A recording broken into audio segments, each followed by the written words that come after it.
સમાચાર જૂનાગઢથી પ્રાપ્ત થઈ રહ્યા છે। જૂનાગઢ અપહરણના કેસમાં પોલીસે આરોપીને ઝડપી લીધા છે।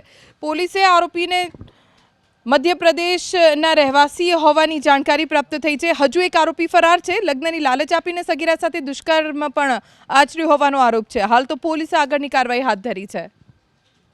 ભોગ બનનારનું અપહરણ કરેલ અને તેને લગ્નની લાલચ આપીને તેની સાથે શરીર સંબંધ બાંધેલ હતો અને જે શાહિદો એટલે કે તે દીકરીનો ભાઈ છે એ વચ્ચે પડતા તેને ડીકાપાટનો માર મારેલ હતો અને જાનથી મારી નાખવાની ધમકી આપેલ હતી। આ રીતનો બનાવ બનેલ હતો, જે આધારે પોલીસ તપાસ ચાલુ કરવામાં આવેલ અને 4 પૈકી 3 આરોપીઓ કુમારિયા, તાતિયા અને ઈકાની ધરપકડ કરી લેવામાં આવેલ છે। 2 દિવસના રિમાન્ડ મંજૂર કરવામાં આવેલ છે અને હાલ ખેતિયા છે તેની તપાસ ચાલુ છે।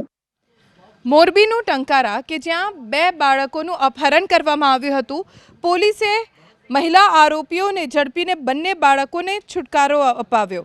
વાંકાનેર અને ટંકારા વિસ્તારમાં તપાસ કરતા મહિલા આરોપી સાથે બંને બાળકો મળી આવ્યા। હાલ તો સમગ્ર મામલે પોલીસે તપાસ શરૂ કરી છે।